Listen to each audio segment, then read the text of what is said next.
Pemirsa, kabar tak sedap datang dari Amerika Serikat baru-baru ini. Ya, inflasi Amerika Serikat pada Juni kembali melejit. Indeks harga konsumen tercatat 9,1% secara tahunan dalam pengumuman Rabu lalu. Ini menjadi yang tertinggi dalam 41 tahun terakhir.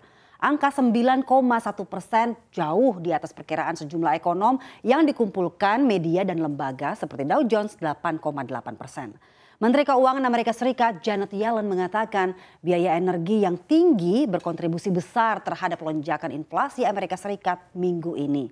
Yellen menambahkan upaya harus dilakukan untuk mengendalikan dua dampak ekonomi utama dari krisis Rusia-Ukraina, yaitu harga bahan bakar yang tinggi dan meningkatnya kerawanan pangan yang sedang menyapu Amerika Serikat dan dunia.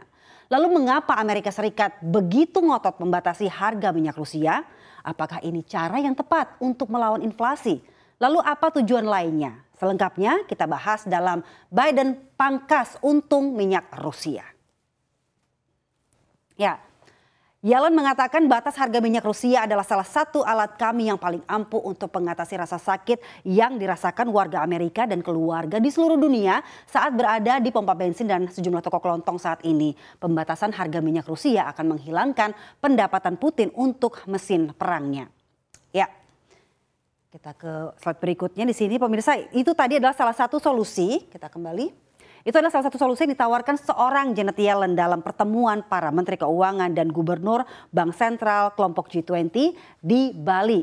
Yellen berharap batas harga akan menarik bagi banyak perusahaan pengimpor minyak Rusia karena akan mengurangi tingginya biaya impor karena asuransi dan larangan keuangan pada pengiriman minyak Rusia. Kita ketahui akhir bulan lalu Uni Eropa memberlakukan larangan asuransi kapal yang mengangkut minyak Rusia. Yellen berharap China dan India bisa melihat bahwa ini menguntungkan apabila dapat menurunkan harga yang mereka bayar untuk minyak Rusia. Mengingat China dan India adalah importir penting. Yellen mengatakan banyak negara yang mengimpor minyak Rusia akan terpengaruh oleh larangan asuransi dan layanan keuangan yang akan diberlakukan oleh Uni Eropa dan mungkin Inggris dan Amerika Serikat.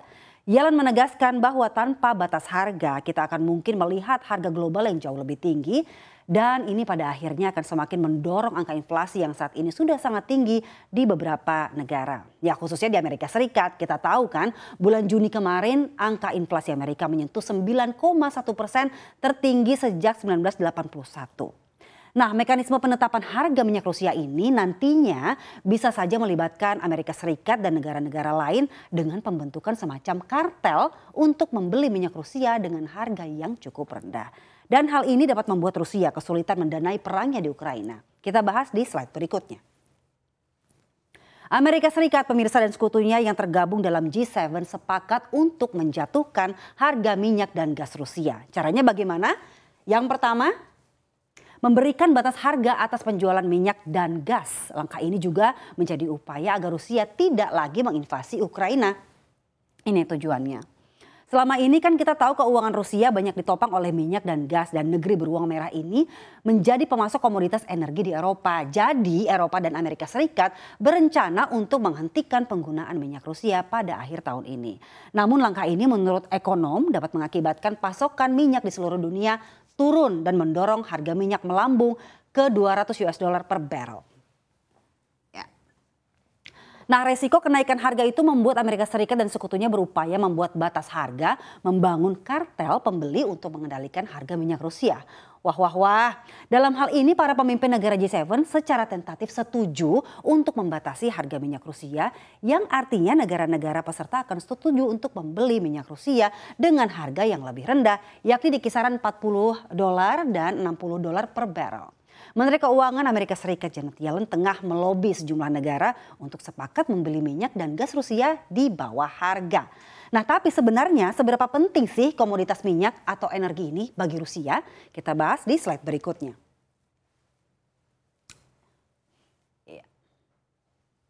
Nah pemirsa, di sini ternyata ekonomi Rusia sangat bergantung memang pada ekspor komoditas khususnya komoditas energi. Pendapatan utama dari penjualan minyak mentah, produk minyak bumi dan gas alam yang menyumbang sekitar lebih dari setengah dari anggaran federal Rusia. Ekspor utama Rusia adalah bahan bakar dan produk energi. Kita lihat di sini 63% pemirsa bahan bakar dan energi memang ekspornya. mencapai 63% dari total seluruh ekspornya. Nah, dari 63% ekspor bahan bakar dan energi itu ada minyak mentah, gas alam, masing-masing menyumbang 26% dan 12%. Lalu ada logam 10%, mesin dan peralatan 7,4%, produk kimia 7,4%, dan bahan makanan dan produk pertanian 5%. Lalu siapa saja sebenarnya negara-negara yang menjadi tujuan ekspor utama Rusia? Kita lihat di slide berikutnya. Ternyata di posisi pertama ada China dengan pangsa sekitar 12%, Jerman 9%, Belanda 8,4%, Italia 5,8%, Belarus 4,7%, Turki 4,4%, dan Jepang 4,1%. Ya, berbagai upaya dilakukan Amerika Serikat dan Eropa untuk menghukum Rusia. Strategi terbaru diangkat di antara para pemimpin kelompok 7 adalah membatasi pendapatan yang diperoleh Moskow dari ekspor minyak tanpa mengusir kargo Rusia dari pasar global. Ini akan membatasi harga dengan melarang asuransi dan layanan transportasi yang diperlukan untuk mengirimkan minyak mentah dan produk minyak Rusia, kecuali jika minyak dibeli di bawah harga yang disepakati. Upaya tersebut dimaksudkan untuk mencoba membatasi harga minyak Rusia di antara $40 dan $60 per barel awal bulan ini. India telah meningkatkan pembelian bahan bakar Rusia dalam beberapa bulan terakhir, 8,8 miliar untuk impor minyak bumi dan batu bara dari 24 Februari hingga 30 Juni. Jumlah ini lebih banyak daripada yang diberikan untuk semua barang Rusia pada tahun 2021. Jepang juga tetap sangat bergantung pada impor energi dari Rusia. Para kritikus mengatakan rencana pembatasan harga terlalu rumit untuk dijalankan dalam praktik dan juga menimbulkan pertanyaan apakah negara-negara seperti China dan India yang merupakan salah satu pembeli terbesar minyak Rusia akan mau bekerja sama dalam rencana pembatasan harga ini. Kita tunggu saja ya pemirsa bagaimana kelanjutannya.